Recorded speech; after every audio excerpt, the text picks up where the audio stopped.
똑같은 기준이라면 왜 속전속결로 윤석열을 감옥에 넣지 않아? 왜 속전속결로 윤석열을 수사하지 않아? 똑같은 방식으로 허위사실 공표죄로 공직선거법에 의해서 윤석열을 기소하지 않아? 왜 하지 않아? 왜 이재명만 하는데? 지난 전례를 볼까? 대선 기간 중에 이재명만큼 괴롭힘을 당한 사람이 있나? 이재명만큼 똑같은 공식 선거 운동 기간에 재판을 받아야 되는 사람이 있었나? 공직 후보로서의 평등권, 내가 똑같은 시간에 공정한 경기의 룰로 국민들에게 선택받을 수 있는 권리를 보장받았던 후보는 대한민국에 차고 넘치는데 이재명만 이래야 되는 이유가 무엇일까? 이상하지 않아? 나는 이재명이 불쌍해. 나는 민주당 당원들이 불쌍해. 이렇게 얘기할 수 있는 게 제가 할 수 있는 최선의 행동입니다. 이 짤을 보여드리는 이유는 어제 또 오마이TV를 보시는 분들에게 욕을 좀 많이 처먹었기 때문입니다. 어제는 두 가지가 화제였습니다. 아까 우리가 시작을 하면서 신인규 변호사가 민주당은 이렇게 대처를 해야 된다라는 좋은 대안과 아이디어를 주셨기 때문에 제가 지금 대법원 선고 이후에 여러가지 시나리오와 변수들, 경우의 수들 이런 분석이 나옵니다만 5월 15일에 공판기일이 잡혀있기 때문에 그 공판기일에 대응하는 방법으로 이재명 후보 측에서 공판기일을 변경하는 신청을 좀 한다. 그 다음에 이 형사7부 재판부가 어떤 반응을 보이는지에 따라서 민주당의 다음 스텝이 결정돼야 된다. 이게 이제 첫 번째 순서고요. 두 번째로는 지금 공판기일에서 갑자기 바로 선고를 해버린다. 이런 말씀도 하시는 것 같은데요. 그거는 현실성이 떨어집니다만은 저는 그런 상황이 있을 수 있다라는 것을 대비하는 거 필요하다고 봅니다. 그래서 A부터 Z까지 다 검토해야죠. 민주당 선대위가 해야 될 일은 이재명 후보 측에서 대비해야 되는 것은 A부터 Z까지 이 모든 대안을 다 검토를 해야 됩니다. 비상한 조치를 해야죠. 비상한 시국에는 비상한 조치를 하는 겁니다. 그래서 그 어떤 상상력이나 그 어떤 변수들도 1부터 1000까지 완전히 닥터 스트레인지가 돼야 돼요. 1억 건의 경우의 수를 다 대처를 해야죠. 비상한 조치를 해야 됩니다.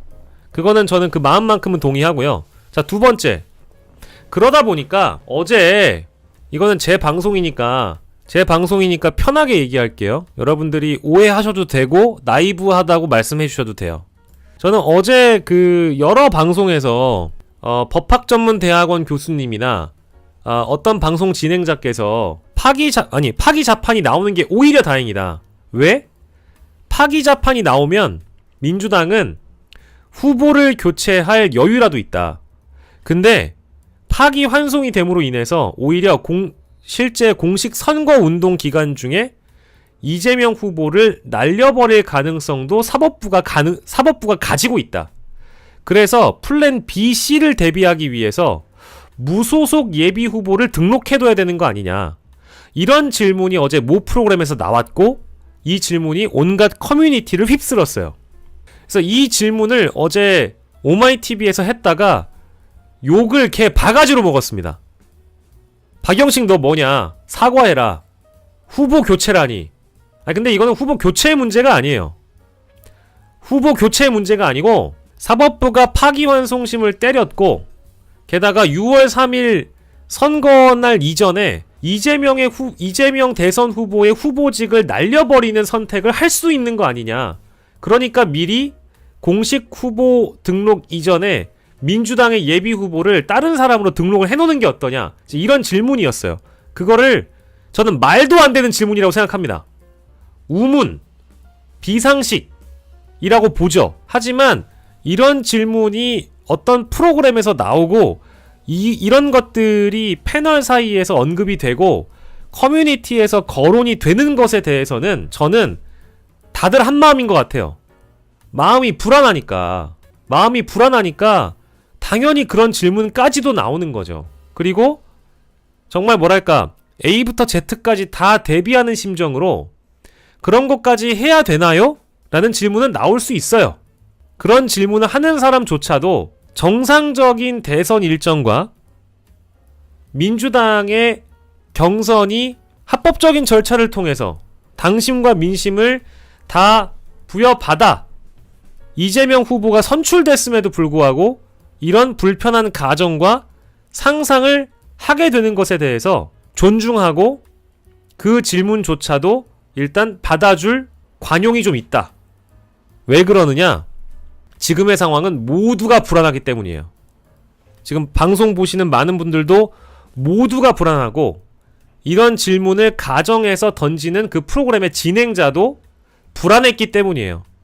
그래서 저는 뭐 어떤 방송 누군지도 다 알고 있지만 또 굳이 그 이름을 거론하고 싶지 않고, 자, 두 번째, 이거는 뭐 여러분 다 아시는 교수님 이름이니까, 서보학 교수님이라고. 민주당 너무 나이브하다, 상고 이유서가 제출되는 기간까지 조희대 대법원이 기다려주지 않을 수도 있다, 그 이야기를 하면서 27일이 아니라 7일 안에 끝날 수 있다. 야, 민주당 니네 너무 순진해. 너 이러다가 진짜 본선 가가지고 이재명 후보 후보직을 박탈당하면 니네 그때 어떡할 거야. 그런 전제를 또 하시잖아요. 근데 많은 법률 전문가들은 그 가능성이 떨어진다고 얘기를 하잖아요. 그죠? 서보학 교수님이 그런 상상과 가정을 한 것에 대해서도 존중합니다. 하지만 전 동의하지 않아요. 존중하되 동의하지 않아요. 그리고 그것이 더 많은 분들의 불안을 부추길 뿐이고, 불안해지기 때문에 아까 얘기했던 예비 후보까지 준비해둬야 되는 거 아니에요? 이런 질문까지 등장했다고 봅니다. 그래서 어제는 오전에 서보학, 오후에는 예비 후보 등록론, 예비 후보 대비론, 이런 것까지 나온 거거든요.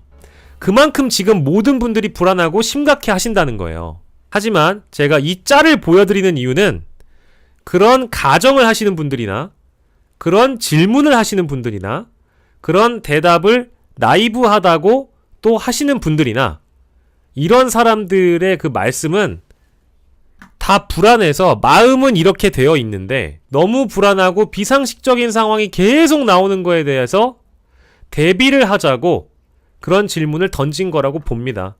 그래서 너무 여러분들이 그런 가정을 전제로 한 불편한 상상들에 대해서 너무 예민해하지 마시고 그분들의 마음도 이 짤과 같을 것이다. 다만 접근하는 방법이 다른 것이니 굳이 이 안에서 서로 분란을 일으키고 싸울 이유가 없다라는 걸 제가 말씀드리고 싶은 겁니다. 제 말은 지금은 뭉칠 때지 분란을 일으킬 때가 아니다. 지금은 뭉칠 때지 분란을 조장할 때가 아니다. 지금은 뭉칠 때지 불편한 상상을 너무 많이 할 필요는 없다라는 걸 얘기하고 싶었어요. 그래서 저도 어쨌든 그 불안함을 해소해드리기 위해서 가장 합리적인 변호사 두 분을 모시고 어제 오마이TV를 방송하면서 두 가지의 질문이 어제를 지배한 거예요. 첫 번째는 그 상고 이유서 제출이라는 게 자꾸 27일 다 보장받을 수 있다고 얘기하는데 그거 아닌 거 아니에요? 그게 하나고, 자, 두 번째, 아까 얘기했던 예비 후보를 미리 등록을 해놔야 된다. 이재명 후보가 날아갈 수 있다. 그런 거는 어떻게 봐야 돼요? 그런 상황이 생기면 우리는 어떡하죠? 그 두 번째인데, 자, 여기 보세요. 박영식도 텄다, 나이브하다, 간다. 갔다가 다시 오셔도 되고요. 가셔도 되는데, 제가 분명히 말씀드렸죠. 제 방송이고 제 주장을 할 거고 비판하실 수 있다고. 근데 다만 제가 이 얘기를 해드리는 이유는 예비 후보 등록하자는 얘기입니까? 무슨 짓을 할지 모르니까 이재명 후보 말고 민주당이 예비 후보 미리 등록해두자는 얘기예요? 그 얘기를 하고 싶습니까? 나이브하다고 얘기를 하시는 분들이 모든 대안을 듣고 나서 그 대안에 대해서 충분히 검토해보시고 말씀을 하시는 건지, 아까 제 방송 초반에 신인규 변호사가 얘기한 그 대안을 말씀드렸잖아요. 5월 15일 전까지 서울고등법원이 어떤 조치를 하는지를 보고 이재명 후보와 민주당이 판단할 것이다. 그리고 실제로 재판 기일 변경을 받아주지 않으면 법원장들 탄핵해야 된다. 얘기를 했잖아요.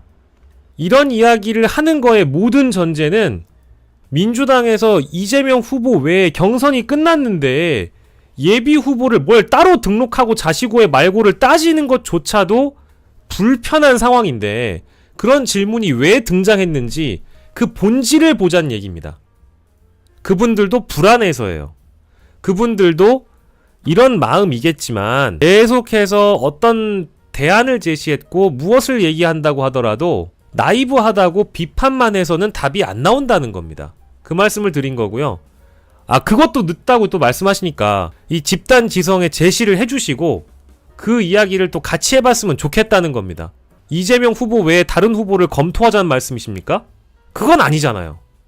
그렇지 않나요? 그래서 제가 이거는 이제 열린 공간에서 논의를 하고 싶었기 때문에 말씀을 드린 거고, 한 말씀만 더 드리겠습니다. 이거는 저는 지금의 상황을 헌법재판소의 파면 선고 기일이 늦춰졌던 상황과 동일하지 않다고 봐요. 더 심각한 상황입니다. 왜냐? 그때는 내란 행위를 전 국민이 눈으로 다 봤어요. 그랬기 때문에 헌법재판소의 판결은 당연히 파면이 될 거라고 99.9%의 국민들이 다 확신을 했을 겁니다. 그래서 제가 그때는 제가 나이브하다는 소리를 들어도 되니까 제 말을 믿으세요. 무조건 8대 0입니다. 라고 말씀드렸고 대부분의 구독자분들께서 동의를 해주셨어요. 근데 지금은 제가 함부로 단언하기가 힘들 정도로 저조차도 불안하기 때문에 A부터 Z까지 모든 상황을 대비해야 된다라고 원칙적으로 말씀드린 거고, 그 원칙 중에는 5월 15일 공판기일 이전에 벌어질 여러 사법부의 움직임들을 감안해서 국회 차원에 해야 할 일을 해야 되고 이재명 후보나 선대위 차원에서 해야 할 일을 해야 된다. 그것은 대법관의 탄핵을 포함하여 서울고등법원의 판사들에 대한 탄핵까지도 감안해야 된다. 이거고요. 좋습니다. 우리는 내란 수괴를 대통령직에서 끌어내렸던 전례가 있습니다. 그게 응원봉의 힘이었고요. 빛의 혁명이 만들어낸 결과물입니다. 우리 모두 각자의 자리에서 할 수 있는 최선의 방식이 있어요. 사법부를 압박하고 정치권을 압박하고 이렇게 여러분들이 좋아하시는 유튜브를 찾아가서 유튜버들을 압박하고 스피커들을 압박하고 정치 고관여층들을 압박하고 사법부의 정치 행위를 널리 알리는 것도 여러분들이 할 수 있는 일입니다. 여론조사 전화 오면 받아야 되고요. 우리가 할 수 있는 위치에서 모든 일을 다 해야 됩니다. 대법원의 재판 결과만을 보고 편협한 관점으로 오늘처럼 사설에다가 제목을 박아놓은 언론사들을 비판해야 되고요. 이 기사를 보고 우매하게 판단할 무엇이 문제인지, 대법원의 문제라는 것, 사법부의 문제라는 것, 언론사들의 문제라는 거를 주변의 사람들에게 친절하게 알리고 자신이 옳다고 생각하는 유튜브와 기사들을 공유하고 기만적인 중립에 빠진 언론사들이 있다면 댓글 달고 항의하고 목소리를 높여야 됩니다. 우리가 할 수 있는 최선이에요. 그리고 이도저도 안 되면 저는 제가 앞서서 동정하겠습니다. 제가요, 제 유튜브에서 전 민주당원도 아니고 이런저런 방송사에서 자꾸 평론가의 포지션이나 중립적인 진행자의 포지션을 필요로 하시다 보니까 저의 주장을 과감하게 할 때가 이 방송밖에 없는데, 제가 이 방송에서도 저는 민주당원도 아니고 이재명 후보에 대해서 대놓고 지지할 수 없는 위치이지만 저는 이제부터는 동정이라도 해야 된다고 봅니다. 첫 번째, 난 민주당원들 불쌍하다. 난 민주당원들이 불쌍하다. 자신들의 축제를 열심히 치러놓고 최종적으로 본선 후보를 뽑는 날에 그 즐거움을 만끽하면서 이재명 후보를 본선 후보로 옹립시켰는데, 당심과 민심이 합심해서 이재명 후보를 본선 후보로 옹립시켰는데, 이 사람들의 민의가 사법부에 의해서 배척당했다. 그리고 자신이 그 후보를 선택할 수 있는 참정권을 뺏겼다. 민주주의의 국민으로서 자신의 권리를 빼앗았다. 난 민주당원들이 불쌍하다. 그리고 선택을 받을 권리가 있는 이재명이 불쌍하다. 왜 이재명에게만 이렇게 가혹한가에 대해서 저 같은 사람도 얘기할 수 있는 거예요. 제가 할 수 있는 최선입니다. 이렇게까지 하는 데는 이유가 있지 않겠어? 제 주변에 있는 사람도 거봐, 내가 이재명 유죄라고 했잖아. 저한테 얘기해도요, 전 할 말이 많아요. 아니야, 너 잘못 생각한 거야. 이재명은 불쌍한 사람이야. 그리고 이재명을 지지하는 사람들도 전부 다 불쌍한 사람이야. 똑같은 기준이라면 왜 속전속결로 윤석열을 감옥에 넣지 않아? 왜 속전속결로 윤석열을 수사하지 않아? 똑같은 방식으로 허위사실 공표죄로 공직선거법에 의해서 윤석열을 기소하지 않아? 왜 하지 않아? 왜 이재명만 하는데? 지난 전례를 볼까? 대선 기간 중에 이재명만큼 괴롭힘을 당한 사람이 있나? 이재명만큼 똑같은 공식 선거 운동 기간에 재판을 받아야 되는 사람이 있었나? 공직 후보로서의 평등권, 내가 똑같은 시간에 공정한 경기의 룰로 국민들에게 선택받을 수 있는 권리를 보장받았던 후보는 대한민국에 차고 넘치는데 이재명만 이래야 되는 이유가 무엇일까? 이상하지 않아? 나는 이재명이 불쌍해. 나는 민주당 당원들이 불쌍해. 이렇게 얘기할 수 있는 게 제가 할 수 있는 최선의 행동입니다. 그래서 이재명에게만 가혹하게 하는 것은 나는 이해되지 않아. 그 사람을 90%, 89.77%가 지지했는데 그것을 무위로 돌린다? 10명의 대법관이 그것을 무위로 돌렸다? 난 이것을 인정할 수가 없어. 내가 비록 무당파여도, 내가 중립적인 위치에 있는 방송인이어도 나는 이걸 인정할 수가 없어. 이건 민주주의 국가의 사법부가 할 수 있는 정치 테러이자 쿠데타다. 저는 이것을 주장할 셈입니다. 그러니 여러분들도 여러분들의 최선을 다해 주십시오. 분노해서 죄송합니다.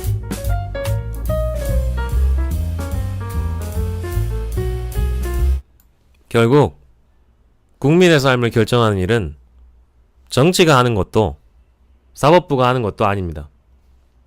결국 국민이 합니다. 결국 정치라는 것도 정치인이 하는 것 같아도 정치라는 것도 사법부가 하는 게 아닙니다. 국민이 합니다. 그래요.